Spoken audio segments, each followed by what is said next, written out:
Captain Mavic here. I'm at the Toledo Weak Signals show, and I ran into Scott Brown here. He has some amazing 3D planes. I'll leave a link to his YouTube channel to check him out. So let's get interviewed, and then he's going to tell me about his plane.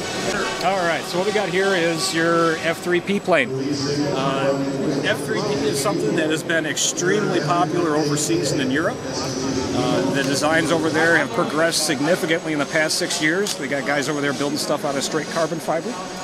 But in the US, we literally have next to nothing. We're going to change that. I'm starting to build these frames now with Depron Aero and then a carbon fiber embedded into it. It's a bit more inexpensive than building a pure carbon fiber frame, and the performance is damn near the same. If we take a look at the structure, you can kind of see what we're doing here with this.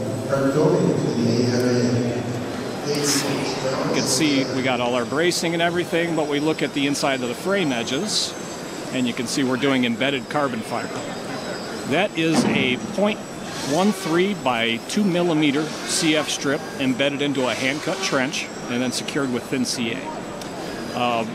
Building with that methodology, where we're reinforcing very thin pieces of foam with the carbon fiber, we can make frames that are exceedingly lightweight, almost as lightweight as the carbon fiber frames are, but they're much easier to build and they're more inexpensive. The motor systems have developed quite a bit lately as well.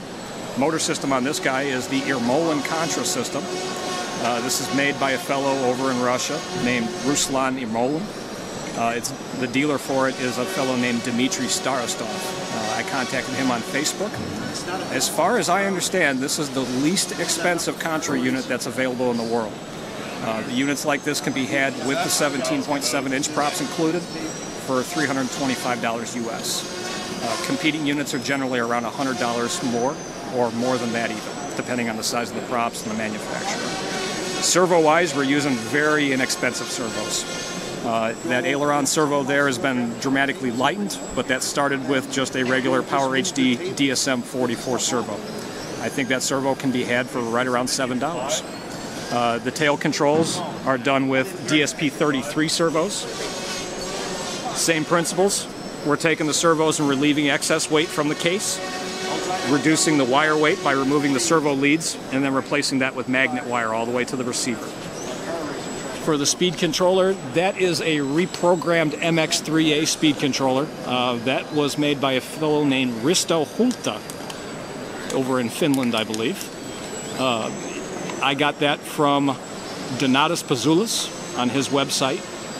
Those are available for, I believe, around 26 euro. That's a 3-amp controller. The FETs have been replaced with higher rated FETs, so I believe it actually has about a 5-amp current capacity now. And then he also flashes those with the BL Heli firmware. The receiver I'm using is the newest Futaba super light one. I think that is a 3206 SBM receiver.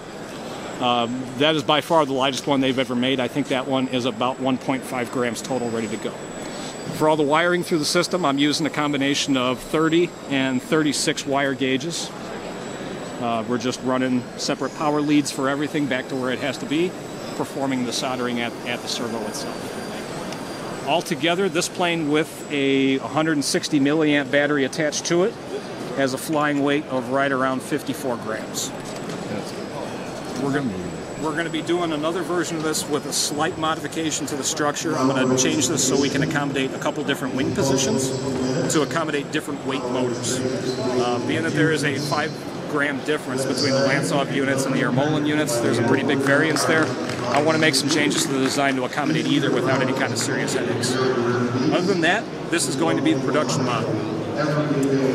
If anyone's interested in talking to me about getting one of these, currently I can be reached on Facebook on my profile via Messenger, or you can send me an email to sbrownewell@gmail.com. We'll put that in the details for the video, I'm sure. But yeah, this is it. It's the Ariel Mark II by Scott Brownewell Aircraft Designs. Thank you so much, Scott. Anytime. All right, we ready? Yeah.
nice, Scott. Thank you.